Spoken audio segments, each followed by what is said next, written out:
પોલીસે એક એક કરીને ડિટેન કરવાની કાર્યવાહી હાથ ધરતા મામલો જે છે તે બિચક્યો હોવાના દ્રશ્યો સામે આવ્યા છે।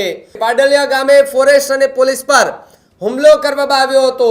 કામગીરીમાં અવરોધ કરી અને પથ્થરમારો કર્યાના આરોપ પોલીસે લગાવ્યા છે।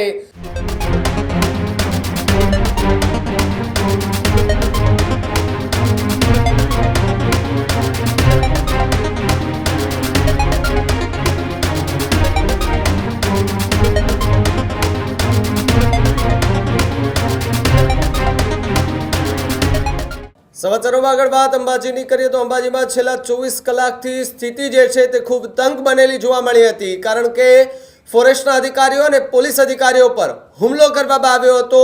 એ દરમિયાન સામસામે પથ્થરમારો પણ થયો હતો અને એની વચ્ચે અંબાજી નજીક જે બબાલ થઈ હતી એ બબાલને લઈને ફરી એકવાર સૌથી મોટા સમાચાર જે છે તે ત્યાંથી સામે આવી રહ્યા છે। પોલીસ અને ફોરેસ્ટ અધિકારી પર હુમલો કરવામાં આવ્યો હતો તે મામલે હવે એક વિડીયો સોશિયલ મીડિયા પર વાયરલ થઈ રહ્યો છે। પાડલિયા ગામે ફોરેસ્ટ અને પોલીસ પર હુમલો કરવામાં આવ્યો હતો, જ્યાં વન વિભાગ તરફથી રોપાના વાવેતરની કામગીરી જે છે તે થતી હતી। તે દરમિયાન કામગીરીમાં અવરોધો કરી અને પથ્થરમારો કર્યાનો આરોપ જે છે તે લગાડવામાં આવી રહ્યો છે। કામગીરીમાં અવરોધ કરી અને પથ્થરમારો કર્યાના આરોપ પોલીસે લગાવ્યા છે।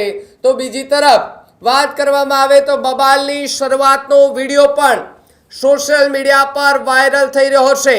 ફોરેસ્ટના અધિકારીઓ અને સ્થાનિકો એ ચર્ચા કરતા દેખાઈ રહ્યા છે। તે દરમિયાન એ ચર્ચા બાદ અધિકારીઓ અને લોકો વચ્ચે બોલાચાલી થાય છે। બોલાચાલી થયા બાદ એ બંને વચ્ચે ઝઘડો થાય છે અને ઝઘડો એટલો ઉગ્ર થઈ જાય છે કે સામસામે પથ્થરમારો થાય છે। બોલાચાલી બાદ એ સામસામે હુમલો કરવાની વાત જે છે તે સામે આવી રહી છે।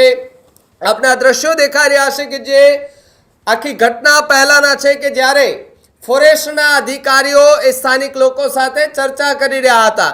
તે દરમિયાન સ્થાનિક લોકો અને ફોરેસ્ટના અધિકારીઓ વચ્ચે ઉગ્ર બોલાચાલી થઈ અને બોલાચાલી થયા બાદ પોલીસે એક એક કરીને ડિટેન કરવાની કાર્યવાહી હાથ ધરતા મામલો જે છે તે બિચક્યો હોવાના દ્રશ્યો સામે આવ્યા છે। જ્યારે પોલીસે અને જે અધિકારીઓ હતા ફોરેસ્ટના એ ત્યાં પહોંચ્યા તો ત્યાં ભાગદોડ મચી હતી અને ભાગદોડ મચ્યા બાદ પથ્થરમારો અને તીરકામઠાથી તીર જે છે તે છોડવામાં આવ્યા હતા અને સીધા પોલીસને પણ વાગ્યા છે। 40 જેટલા પોલીસના કર્મચારીઓ જે છે અને ફોરેસ્ટના અધિકારીઓ જે છે તેમને ઈજા પહોંચી છે અને ઈજા પહોંચતા તેમને સારવાર અર્થે હોસ્પિટલ ખસેડવામાં આવ્યા છે। તો બીજી તરફ પોલીસે એવો દાવો કર્યો છે કે હજુ સુધી સામે પક્ષમાંથી કેટલા લોકોને ઈજા થઈ છે હાલ ખબર નથી, પરંતુ એ હવે તપાસનો વિષય જોવા મળી રહ્યો છે। પરંતુ અત્યારે એક્સક્લુઝિવ વિડીયો જે છે તે આપણે સ્ક્રીન પર દેખાઈ રહ્યો છે કે જે બબાલ પહેલાનો છે એ ઓડિયો સાથે પણ સાંભળો વિડીયો કે જેની અંદર અધિકારીઓ અને સ્થાનિક લોકો વચ્ચે કે આ પ્રકારની ચર્ચા ચાલતી હતી। ના ના ના ના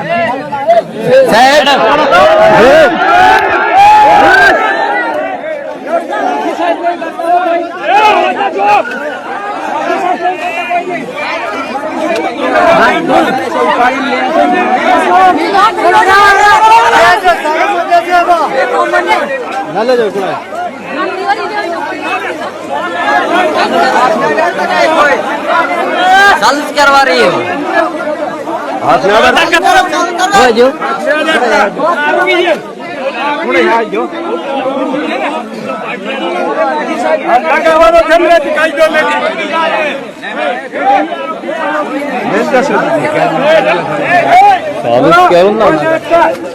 कोई जाता नहीं है।